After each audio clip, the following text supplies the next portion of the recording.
I want to start a little bit with the background. I remember I started 2016 with NIO, and back in time, we were sketching even this logo here. So I remember with Chris, we're sitting down. Okay, what are we going to achieve? What's going to be basically the identity of our brands and what we're going to do? So the plan was very ambitious, and I was like, oh God, that's going to be challenging. But that's exactly what's the exciting part of it. Then from there, we started to establish a design DNA for ourselves, which is these four words. So everything that we do at NIO, doesn't matter, it's a NIO house, it's our product, it's our cars, all of them should represent these four values: pure, human, progressive, and sophisticated. So everything that we do, we try to embrace these four values into our design. And you can really see that also into the NIO house, if you've been in town at NIO house. And also we try to embrace that in our cars. I remember Chris was kind of mentioning that, look, we're going to do the first limousine for NIO, and we need to find out what that can be. And it's going to be the most advanced product that we have done so far in terms of the technology. We're going to have autonomous driving, we're going to have a lot of features, and we want to have a new form language. So it was so much challenge to put together. So then I was thinking, okay, let's crack on with it, let's say.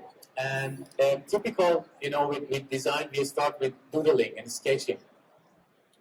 And that's exactly where the thing happens. When you intuitively, without thinking, you know the brief, you know what you need to do, and you start to sketching, you start to doodling around, thinking, okay, what can we do, what could be the gesture of the car, what do we want to achieve with the forms, how much shoulders, how much cabin do we need, how much space we want to offer, and so on and so on and so on. So it was very interesting because the beginning was so intuitive, like you just doodle thinking and it comes itself. After that, of course, we need to refine that and go further. One of our values was, again, this purity. So what we tried is, from ES8, we tried to make the front and export that we have is a very identical feature we have in the front to make it even more simple and even more seamless. So when you look at the front of the car, it's even more pure, generation by generation. And here, we really achieved to have it as pure as possible. Clean surfacing, soft surfacing, and just what you see is a very precise DRL lighting there. And this principle applies to the whole vehicle. So for everything, we try to be pure, reduce, less is more. Even the form language, how we treat the body. So everything as seamless as possible. And it also has this kind of a human touch into that. You can see also with the DRL, we try to create that very confident gesture in the front that really captures the attention, and it feels like, okay, that's a car, that's a vehicle that it feels comfortable and confident. Also the same thing with the silhouette of the car. We want it to be progressive. A perfect sedan that's progressive and it's daring. So we have this very daring line on the roof that goes all the way back and create a very sleek silhouette to the car. Beside that, we have this AD technologies, thanks to Aquila sensing system, the LiDARs, AD cameras on the roof, on the fender. We have in total 33 sensors to offer the best possible L2 experience autonomous driving.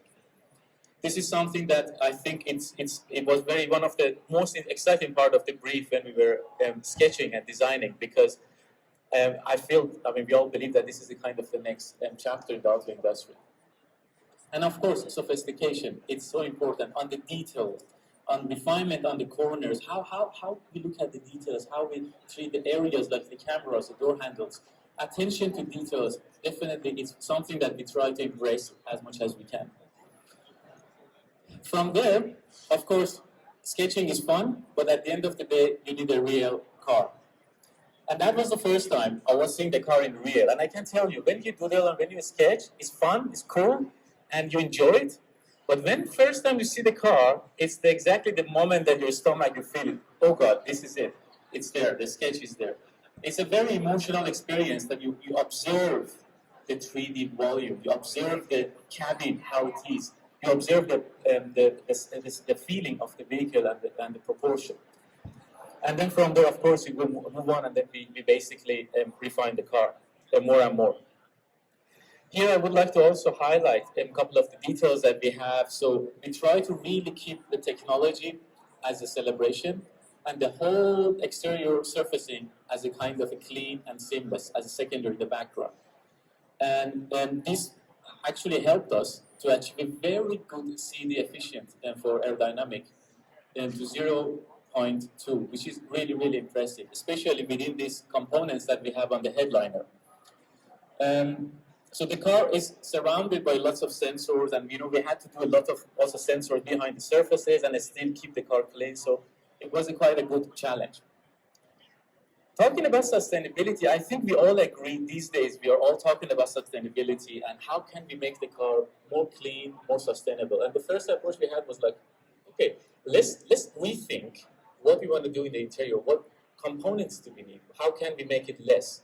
We started to reduce components and plastic parts as much as we can. So we started with a vent. So we have this invisible vent integrated into the IP. So a lot of plastic parts are already okay. Don't have it, good. And also, visually, it creates that very clean horizontal line across the car. Makes the car wider, makes the interior wider. With this car, we really were focusing on from inside out. We wanted to have maximum cabin, maximum living room space. We have this saying always at NIO, we say like, we want to make the car, inside of the car, like your living room. You have furniture, you have everything soft, everything calm, everything relaxing. So we really take this principle and literally treat it into the interior as much as we can. The other thing is going back to the sustainability conversation. Okay, reducing components, yes, good, but still we need to think about materials. What can we do with that? So for that we have Karoon, the new material which is sustainable. It's from Broughton Park, and we try to use that as much as we can, more and more in the future products as well, to reduce using plastic. So already at least 2 steps further. Of course, it's never enough, but this is something that we are really, really taking serious and taking this sustainability challenge on board. Same with the ambient lighting. I mean, we were talking about the living room. I remember we were sitting in the car with my colleagues was in charge of the interior, and we were thinking, okay, how can we make the seats, doors, everything more like furniture, rather than like something that we are used to in the automotive. So what we did is we treated the surfaces as soft as we can, and with the ambient light, try to be as soft. We call this waterfall lighting, ambient lighting, which we have it under the IP as well. Something that when you sit in the car, you're gonna feel comfortable. The idea is when you're in the car, you work less actually. You're just more relaxed, you're more calm, you're feeling home, and you're enjoying your journey. I mean, that's the ultimate idea of all of these, to give the best experience on mobility.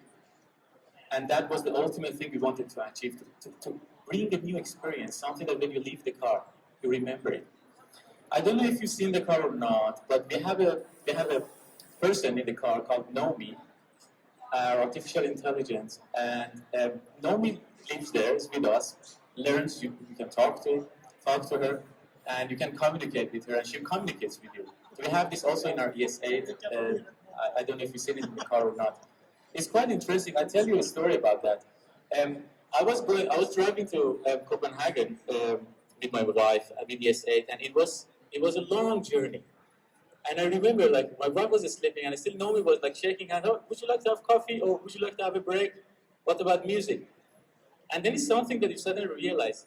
It's a different experience. It's a different interaction. My colleagues from China were saying, like, the kids, the family, they love Nomi. They even call the car Nomi sometimes. It's so interesting how you perceive the experience from the inside. The whole thing would change when someone is there and talks to you and is with you and kind of listens to you. One of the also interesting story I had in Copenhagen was there were a couple. They say, "Oh, this is NIO. Can I have a look inside?" I said, "Yeah, definitely, jump in." They looked at it, and then when they closed the door and they were going away, Nomi turned and was shaking goodbye to them. And I wish I could take a picture of their faces because they were like so attached, and they wanted to take the Nomi with themselves home. And this is what I'm talking about. Like, it's about a lot about this experience, this different perception of what a car is. it's a mobile device. It's something that basically is for you to make you feel better. You know, of course, at the end of the day, it's about transportation. But how to transport? You know, how you can go through that journey. I would keep it short. I wouldn't take much of your time. Thanks for listening. I'm around if you have any question. Thank you.